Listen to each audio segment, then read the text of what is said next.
So we have to talk about the Xbox presentation.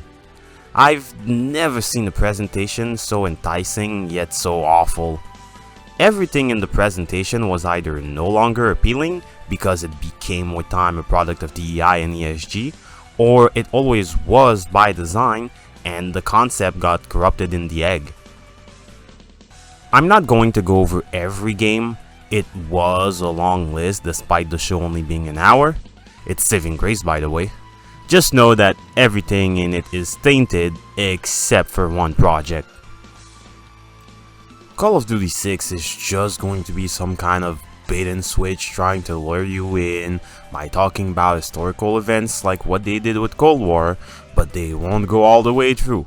The only reason you're here anyway is the multiplayer that's going to suck, and the game will take 150 gigs of your hard drive. Bethesda and Blizzard are releasing more in their established franchises, but the quality of their product has been so low recently that who cares? We know they care more about virtue signaling than releasing an actually finished product. South of Midnight is where we get into more details.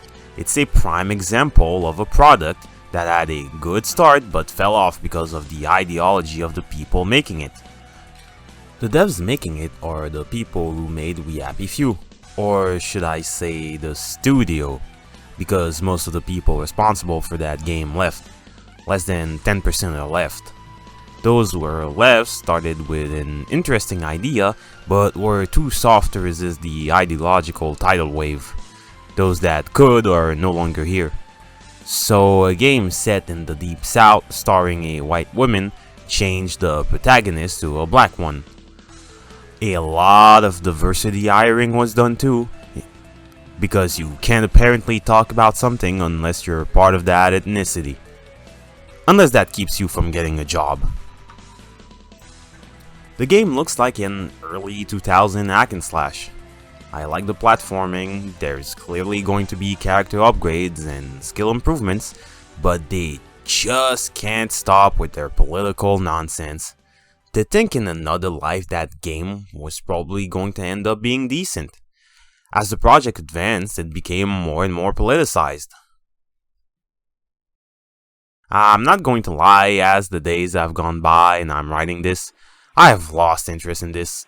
I mean, what is there to say? At first, all of this propaganda left us incredulous, then angry, after anger came laughter, and now just plain indifference. It's not even worth it to get angry now.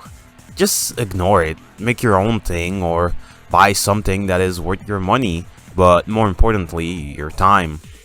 The only thing that got me interested was Doom. Some might have issues with the gameplay of the last one, but that's the thing, you have issues with the product, not everything around it. Outside of that, there's maybe Gears, but again, Gears became a leftist project, and now that they've killed it, they're trying to pedal back. As soon as it becomes popular again, they're going to try and push their lies again. A serious Indiana Jones games would have been cool. I like that franchise, but it's Machine Games, another studio that took a deep dive into nonsense. There's dishonest people out there who are going to call me names like every video.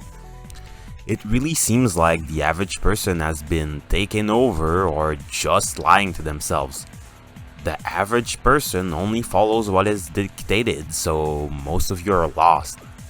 I'm not going to try and over-explain like usual. I've done a response video in the past and it fell on deaf ears. I just wanted to call out people in advance.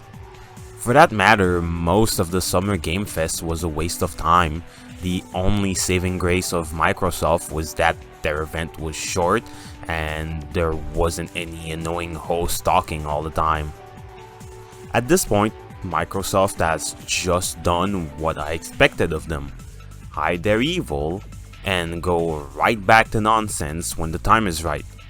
At this point, even Game Pass is a no for me. They clearly know we're going to play their horrible games through it. Just abstain from modernity.